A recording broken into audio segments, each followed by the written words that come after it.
right, we are still quite early on your Monday morning. We are tracking the very latest with Debby, now a Hurricane Debby. I'm Julie Gargata. And I'm Ibeth Brusoil. I know you're starting your day thinking, what is the latest with Hurricane Debby? We've got that for you right now. We've got Zach Covey standing by as you're on deck, my friend. On the left-hand side of your screen, that's Lady Lake. Yeah, we're also anticipating a press conference, by the way, with the governor in just about an hour from now. Yep. Interesting timing because, Zach, you think potentially we could see landfall, what, 7:30? I think we could see landfall anywhere in the next 10 to 20 minutes, to be honest with you. We are very, very, very close. We were just looking at data, Chief Meteorologist Brian Carrick and I. That eye is very close. The center of the eye has to roll ashore to be classified as landfall. I would say roughly about 35% of the eye is onshore. So we're now just missing about 15% before we can classify a landfall here. 80-mile-per-hour Hurricane Debby. This is a Category 1 storm. Thank goodness this thing did not have more time over water, because it really has been firing off a decent amount of thunderstorms overnight around the center of circulation. You can see there's the eye. Like I was saying, it has to be the center of this eye that has to roll ashore.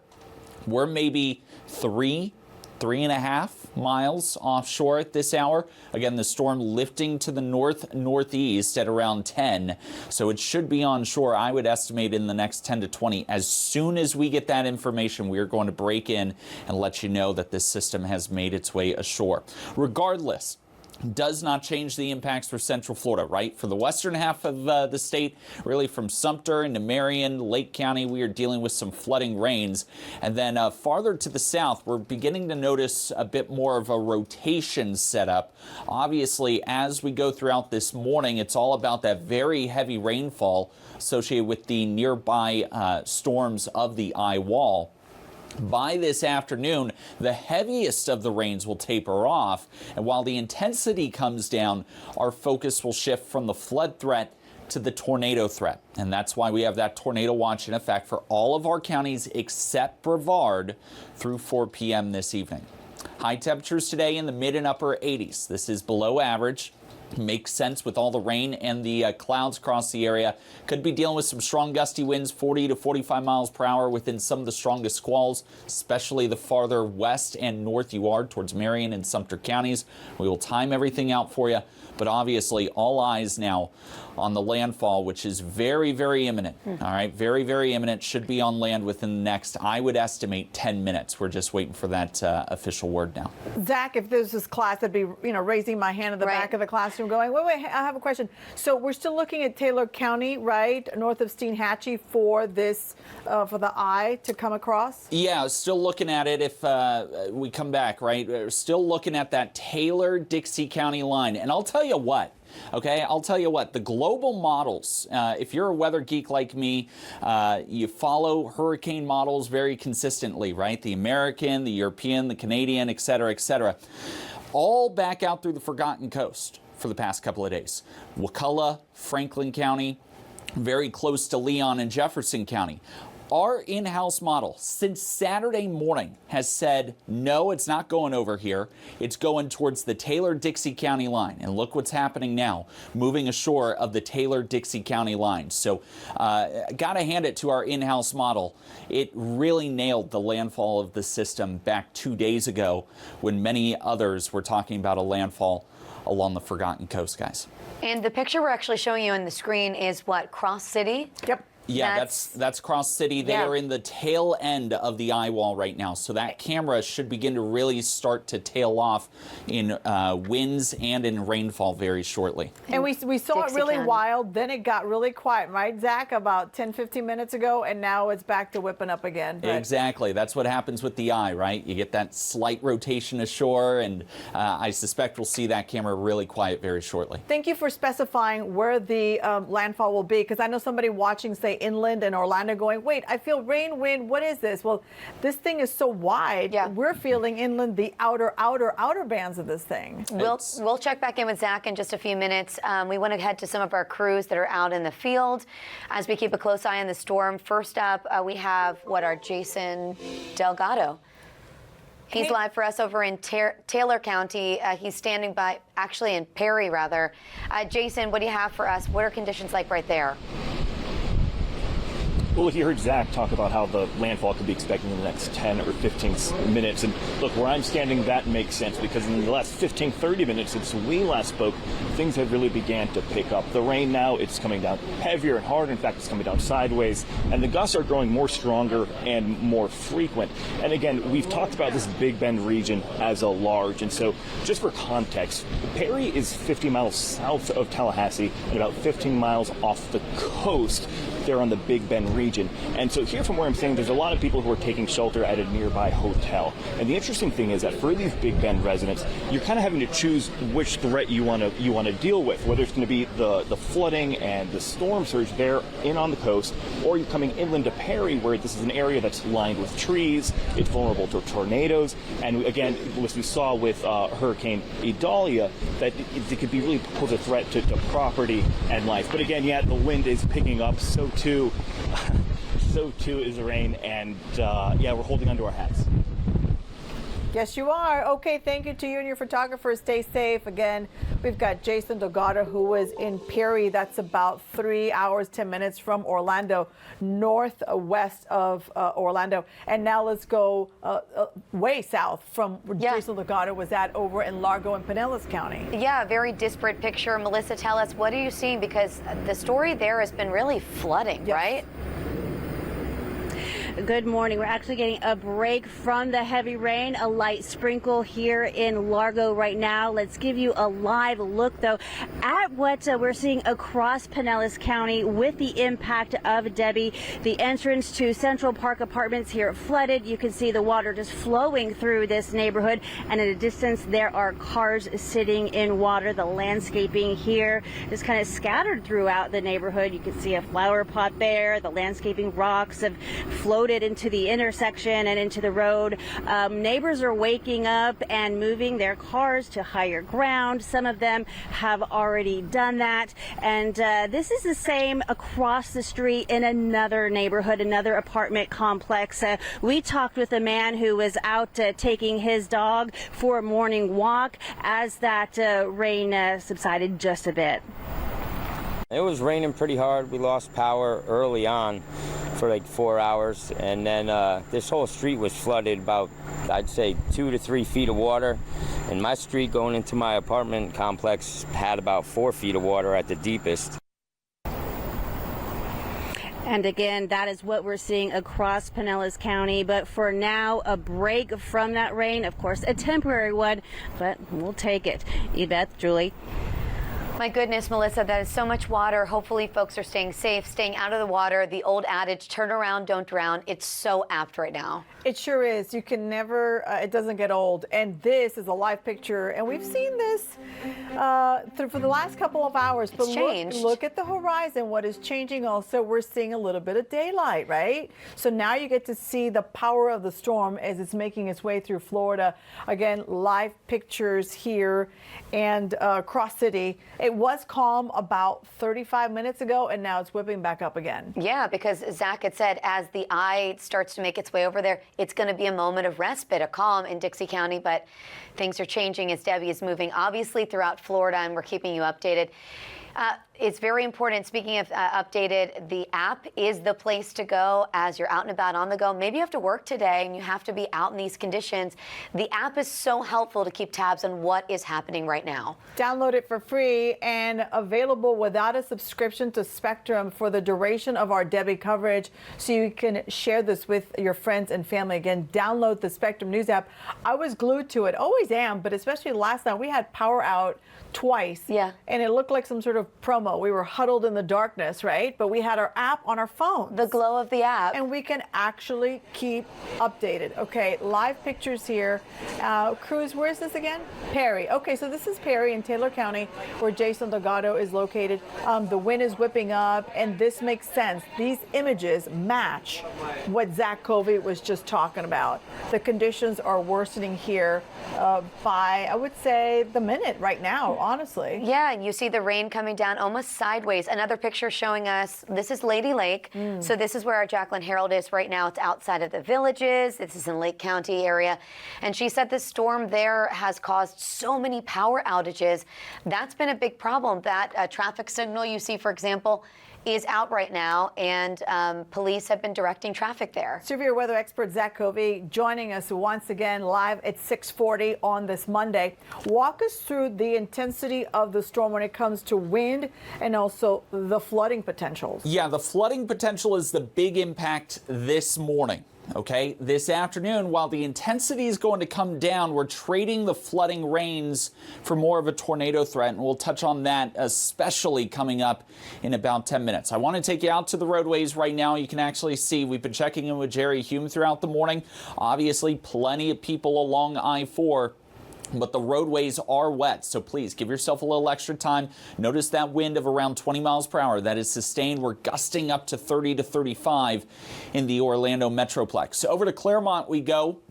Rain's coming down here, temperatures in the 70s, but boy, does it feel tropical outside with all of that moisture. We'll also take you over to Crystal River. Look at the storm surge, okay? And this is not a location that is seeing the highest storm surge. Highest storm surge values are just north of Crystal River. In fact, let's take it to our live storm surge observation data. This is live data that you'll only find here at Spectrum News, and you'll notice that Cedar Key still sitting at 4.6 feet of storm surge on normally dry ground. So this is Gulf of Mexico waters being blown by that southwest wind on normally dry ground. So obviously this part of the Big Bend, the Nature Coast, right from Levy, Dixie, Taylor, Wakulla, Franklin counties, could be talking anywhere between 8 to 10 feet of storm surge by the time all is said and done. So I do suspect that we're going to see even higher values up there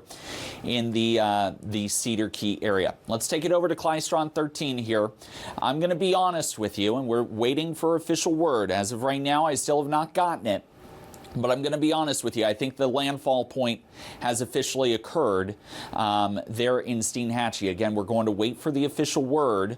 But by all sense of the imagination, at this point, 50% of the eye wall has now, 50% of the actual eye is now ashore there, right in the Steinhatchee location.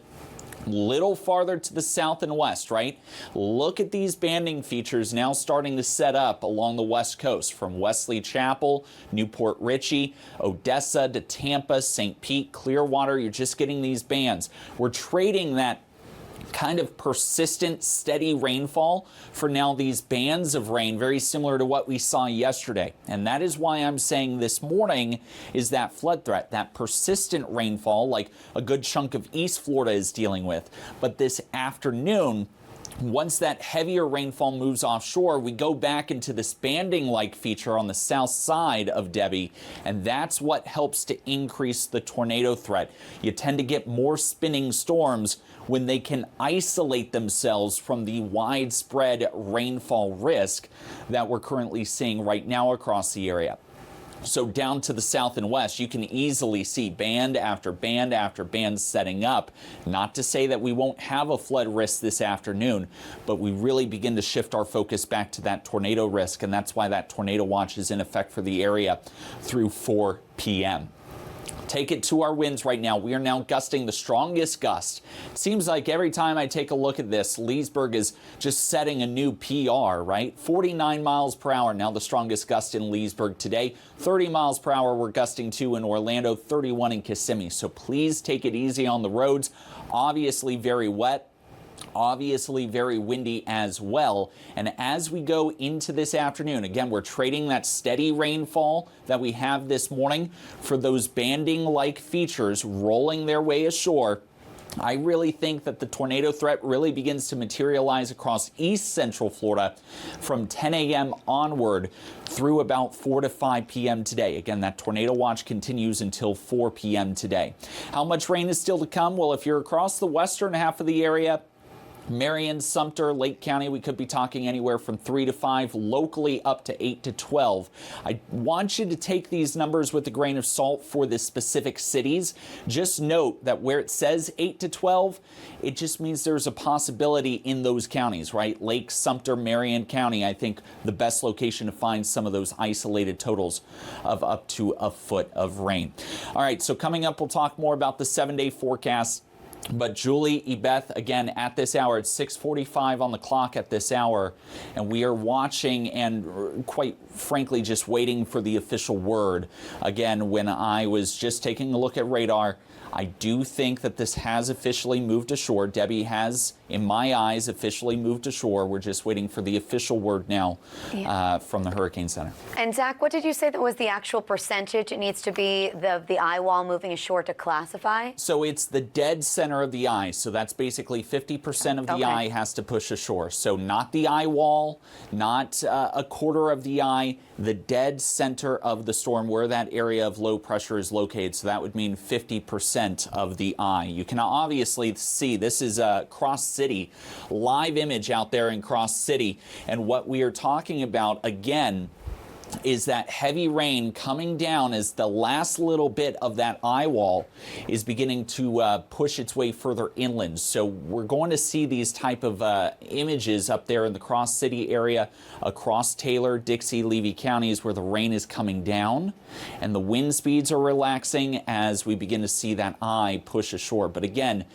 dead center of that storm, in my opinion, and again, this is just my opinion, but at this point in time, I believe it has pushed ashore in the Steinhatchee area. So just waiting for official word before we can truly break and call this a landfall of Hurricane Debby, guys. I'm fascinated to hear you talk and showing us Klystron 13 moving right behind you, because as we show you the radar, then we've got the live pictures of just darkness because the power has gone out in some spots, and that's what we're seeing little by little. In the previous shot, our producer Neve was pointing out that there were some power flashes. Right. We've all seen those, and you know what's going to happen after that. The power goes out, and you wonder when is it going to be restored. But again, the severity of the storm in the Panhandle, in the Big Bend area, I should say, but also we're feeling the outer bands in places like, Lake County, Orlando. Zach, we also talked about this a couple of hours ago, how very interesting, kind of not eerie, but interesting it is. A year ago, we were talking about Idalia, similar area, right? So it was also Taylor County, is that right? Yeah. Obviously hitting much more of a strong storm then than this, but still the same area, right? And actually, what's interesting, can we take this camera full for a second? I just want to take this camera full for a second as we talk about these intensifying storms. You can obviously see basically Debby has just continued to intensify all the way up until landfall. Remember, yesterday at around this time, it was a 50-mile-per-hour storm. Right? A 50-mile-per-hour storm.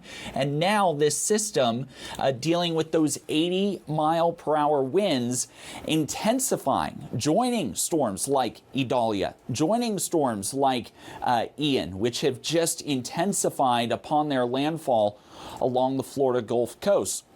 And again, that is credence, if you will, to the very warm water temperatures, to the less amount of wind shear and the pristine environment that the Gulf of Mexico provides. Take it back to that 5 a.m. advisory yesterday. You were joining me here at Spectrum News. We were talking about a 50-mile-per-hour storm. And yesterday I was saying, wow, you went to bed with a tropical depression. You woke up with a 50-mile-per-hour storm. We were talking about that being an intense blow-up of intensity in Debby. Now look one day ahead. Going from a 50-mile-per-hour storm to an 80-mile-per-hour storm. Look at the pressure going from roughly 1,000 millibars to now sub 980. So again, the Gulf of Mexico, we saw it last year with Idalia. We saw it previous years, right, with Hurricane Ian. Take it back to 2017, Hurricane Hermine. Very similar track into a good portion of the Florida Panhandle and the Big Bend. Tallahassee saw some real bad damage with Hermine back in 2017. That was an intensifying Category 1 storm. So the Gulf of Mexico has this kind of history here of big-time intensification, unfortunately, just with the very warm waters and the very low wind shear, guys. And Hermine, you mentioned Hermine. That was the first hurricane I covered out in the field as a reporter, and I remember being in Steenhatchee. Yeah. And seeing the boats that were toppled and the floodwaters everywhere, the roofs that were sheared off. It was incredible. Zach, as we talk to you, let's go ahead and show you, our viewers, more, our director, if we can, of the live pictures of the wind whipping up. And just a safety thing, if you're wondering, okay, where are the vehicles? It is my understanding when there are sustained winds of, I believe, 40, 45 miles an hour, the first responders cannot get out there for safety reasons. That's just a rule of thumb that folks have across the area. So something to keep in mind when you want to roll the dice and, oh, I'm just going to go hit the road and see what's happening. Please don't do it. Please don't do it, because you put yourself at risk. And also, if something should happen, emergency responders cannot get to you because they too have to stay safe. As we see the power lines dance in the wind there, that's a Hardee's. The sign that I see lit up there in the distance. Still standing. Still standing. If those lights go out, that's when we're going to go, uh-oh, wait a minute. I don't know if they're open or not, but you don't see a lot of vehicles, so I'm going to take a wild guess and say that they're not open. Again, live pictures on your screen. And also we're checking with MCO, with Orlando International Airport. I know that they were saying that they were looking at possibly doing some adjustments of some of their flight schedules. I've actually put a lot of information on my X account on Facebook and other social media platforms, so is Spectrum News, so you can stay in the know. The Lynx buses are moving. Our traffic anchor, we're going to be joined in a moment by Jerry Hume, saying that there's, his words, tons of crashes that he is tracking right now because of the winds. And also the governor is going to be speaking here in a little bit. There's so much going on. Back to your MCO, though, you brought up a good point. They said a potential ground stop as of 7. So we are still waiting for official confirmation on that.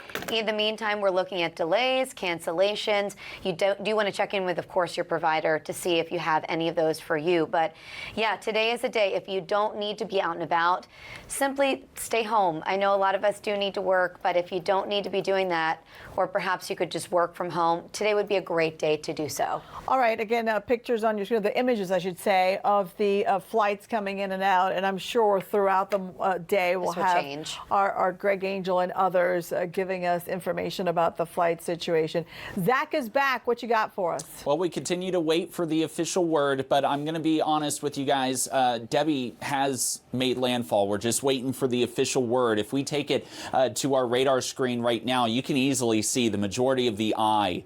The center of this storm is now on land, again, rolling its way ashore in Steenhatchee. Again, this is my interpretation of the radar, not the official word, but that should be coming any second now. So we're just waiting for that true official word that it has made landfall. But again, at this point, Debby now another intensifying system in the Gulf of Mexico upon landfall, right? Idalia. We talked about Hermine back in 2017. We've had Ian. Just again, storm after storm. It seems like each storm season we have to talk about another intensifying storm up until landfall. But hats off to our computer model. I gotta admit, our in-house model, if you've been following the entire weather team here at Spectrum News, we've been kind of going against the grain. A lot of the global models were pushing landfall closer to Wakulla and Franklin County. And ever since late Friday night into early Saturday morning, we actually had our in-house model saying, no, it's not going towards Wakulla, Franklin. Instead, it's heading towards Dixie and Taylor counties. So again, hats off to our computer model here. Again, apologize if you see me looking at my watch. I'm getting updates periodically from the Hurricane Center, so I just want to make sure that it's not the official word that this thing has made landfall. But again, you can see obviously that eye wall really bringing some excessive heavy rainfall rates to Horseshoe Beach, over to Chiefland. Chiefland, by the way, had some wind gusts about an hour and a half, almost 2 hours ago now, of 65 miles per hour. You head over towards Cedar Key, they've had wind gusts up to 70, and Horseshoe Beach had wind gusts earlier this morning prior to dawn up in the 90-plus mile per hour range. So very close to a Category 2 hurricane, at least when it comes to the wind gusts, but those substantial sustained winds have stayed at around 80 miles per hour. So, Ebeth, Julie, as the time now is 6:55, we're obviously waiting for official word that this has made landfall. We also are waiting on a press conference from Governor Ron DeSantis up there at the state EOC in Tallahassee. As we approach that top of the hour, again, we're very thankful that this system did not have another 24 hours over water, because this could have brought even more widespread impacts to portions of Florida's Nature Coast. And obviously, dealing with impacts here in Central Florida, we will continue to deal with that heavy rain in portions of Marion, Sumter, Lake County throughout the morning. And then obviously our mindset has to flip from the flooding threat to the tornado threat this afternoon. We do have a tornado watch in effect for all of our counties except Brevard through 4 p.m. Guys. All right. And you're getting hourly updates now, right? We are. Yeah, we are getting hourly updates. That's something that we started doing about 2 seasons ago, 2 hurricane seasons ago, right? We used to kind of get these updates every 3 to 6 hours. But about 2 seasons ago, they found it more helpful for all of us to get these hourly updates upon and just after landfall. Gotcha. So we will likely continue to get these hourly updates. We started getting them about 2 hours ago, just around, actually, I guess now about 3 hours ago, just around 4 a.m.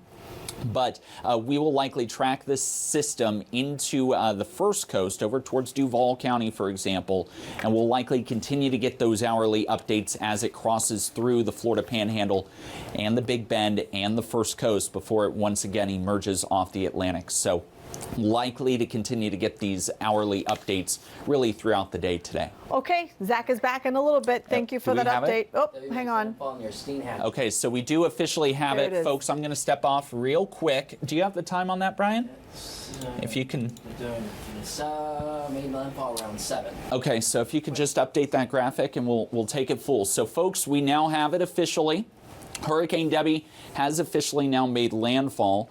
This is going to be a hurricane, a Category 1 hurricane making landfall in Steinhatchee. This is exactly what I was talking about 30, 40 minutes ago. If we can load that up, we've got to take that. So we will get you that official Debby landfall graphic in just 1 second. Perfect. We are loading it up. Here we go. All right. So Hurricane Debby now making landfall, has officially made landfall as of 7 a.m.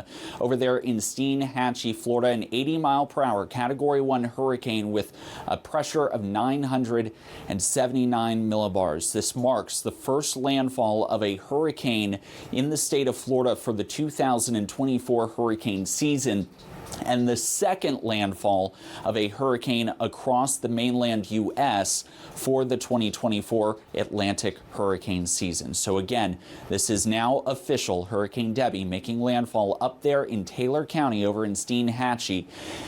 Now around the 7 a.m. hour. We'll probably get a more detailed time as we head into postseason analysis coming up in December and January. But this is what I've been talking about, right, Ebeth and Julie, over the past 10, 15 minutes. I told you that it likely has made landfall. We can now officially say it has.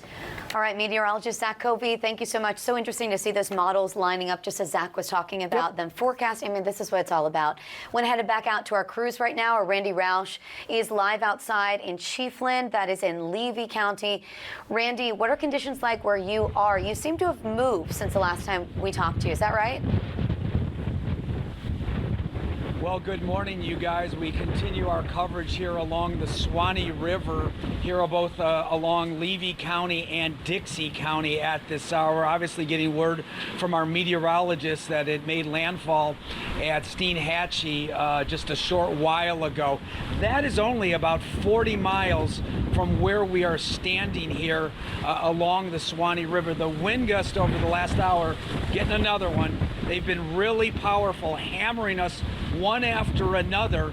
shaking us up, pushing the camera around, and we're even in sort of a little protected area, but it really shakes the building at this hour. Of course, we've been talking about the heavy rainfall and some of the wind gusts we had reported earlier over the last couple of hours, over 70 miles per hour. So seeing exactly what we would expect from Hurricane Debby moving onshore, and us kind of dealing with that eye not far from where we're standing. Still some rain coming down, but the rain has lightened up a little bit, so I feel like we're getting to the tail end, at least where we're sitting here, but those rain bands and that wind is going to continue to push on shore. So that's it for now. We're going to continue to look around, see what damage we can find, and report anything new that we see over the next hour or so. So back to you guys in the studio. Thank you so much, Randy Roush there in Levy County with the border with Dixie County and the conditions. And what's interesting now thank you for that, Randy. When you see the sun coming up in the distance, now you see the clouds moving so fast and all the yard, lawn, whatever, decorations that at the location he's at, flapping in the wind, the severity, not only the wind, but as we've seen in other places like Pinellas County, the flooding. Yeah, that's right. And meteorologist Zach Covey, also chief meteorologist Brian Carrick, has been talking about, for us, you might say, oh, landfall is northwest of Florida, right? Northwest in the state, not here. But we're still getting those impacts. We're still getting the bands. The concern for the flooding now, and he says it transitions to later as we are watching for tornadoes. We are all in a tornado watch, most of Central Florida, I believe, except for Brevard through 4 p.m. So that is a concern for us a little bit later down the road. Our Jerry Hume continues our live team coverage this morning. Our traffic anchor is showing us not one or two, but multiple crashes, Jerry. Well, and also flooding, which is a concern now, especially as you travel we get into the busy rush hour commute. I fear a lot of folks still have to head to work, and so we're dealing with these slick, wet conditions. This is I-4 Express westbound here as you make way from Seminole County into Orange County near Maitland. We've got a left lane that a road ranger's blocking, I suspect because of some flooding here. So that is going to be a concern. Flooding also being reported on Florida's Turnpike near exit 272. That's to Winter Garden and Claremont there in State Road 50. You see the flashing lights. They're also dealing with a wreck in this area. We are watching some delays southbound here, and also, again, some flooding concerns. We'll take you to I-4 West. This is the off-ramp to Florida's Turnpike. We've been tracking a crash there. Also looks like on I-4 itself, there is a new wreck. This is brand new, as the camera has just pointed this out to us. We've been watching some problems for you in Volusia County. This is 95 southbound after LPJ Boulevard. Look at that vehicle, which ended up on the side of that embankment, flipped over. We do understand there's some injuries involved. This incident is off on the right and left shoulder. As you can see now, another vehicle involved there off on the left shoulder. So it could cause a little bit of a slowdown as you approach I-4. And I'll take you to the weather overlay on right now to show you what we're dealing with. And we also have the incidents now activated here to show us some of the problem spots we're watching here. So you certainly need to give yourself extra time for that commute. This update brought to you by your Central Florida Hyundai dealers. Okay, thank you, Jerry Hume, providing us an updated block there on what's happening out on the roads. Slow your roll. We cannot say that enough, but especially today. Somebody that's slowing their roll, they're driving right now, is our Jacqueline Harold. They're on the road and making sure they're still safe. But Jackie, you've been outside the Villages in Lady Lake area. Where are you now and what are you seeing? Well, we're actually just leaving the Wawa that we were at, trying to get through that traffic. As I showed you guys earlier, we have those traffic lights that are out and traffic slowly moving through, obviously, as more people kind of get out. But I'm just going to flip camera here so you can kind of see what the conditions are now as we're driving. Still pretty heavy rain. We did speak with Lake County Emergency Management. They told us that there are reported 17,052 outages right now. Of course, we know that they won't be able to get out and actually start restoring power until things blow over. But we were also told that there have been some reports of trees down. That's actually information that was provided to us by Lake County Emergency Management. We're headed to one of those locations now, but again, as you can see, just dealing with some rain and some wind at the time.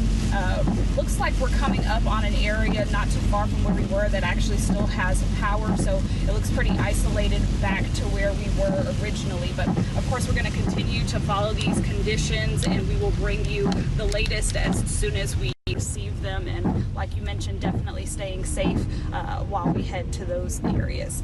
Live in Lake County, Jacqueline Harold, Spectrum News. Thank you, Jackie, for that perspective. Very interesting to see you on the move and see those conditions just deteriorating. I mean, she moved from the area where the power was out. We know that they were directing traffic there. All of a sudden, it went out by that Wawa. So they will continue, of course, to stay safe. I'm happy to see not that many people out on the roads. Yes. So I think people are heeding the advice from the experts and saying, you know what? We got to stay indoors, stay safe. If you've got to get to work, like many of us do, you can do so slowly and safely. If you're just joining us now, you're just waking up with us here on Spectrum News. We have been live bringing you this coverage of this Debby, which as you went to bed, perhaps you went to bed before 11 o'clock. Hopefully you got some sleep. Debby was not yet a hurricane. Now it is. And we know meteorologist Zach Covey, it made landing right before 7 o'clock, right? Cat 1? Yeah, Category 1 hurricane, winds of 80 miles per hour. Good morning to you, Beth and Julie. Good morning at home. If you are just waking up, Hurricane Debby has made landfall over there in the Steinhatchee area. Winds of 80 miles per hour, pressure of 979.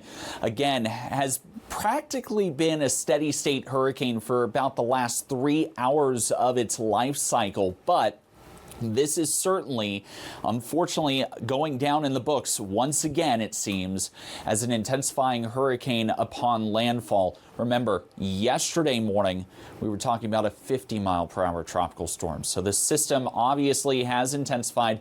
Winds right now of 80, pressure of 979. Now we're going to start seeing that pressure go up. That's going to lower those winds as it begins to move further inland. But what we're also likely to see come down is that wind speed. We've been noticing that really since this morning. Winds, the movement of Debby, I should really say, was around 15 miles per hour.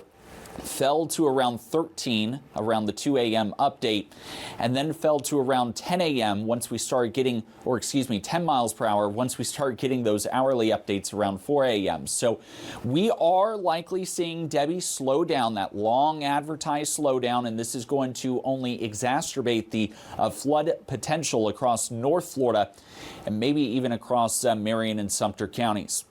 In addition, we do have a tornado watch. This continues for all of us except Brevard County through 4 p.m. today. We'll really be eyeing the threat for some tornadoes, let's say after 10 a.m. I think after 10 o'clock, that's when our tornado risk really is on the increase.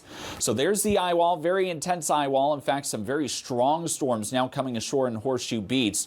And notice that that eye is starting to contract a little bit. This tends to happen as the eye of a system moves ashore.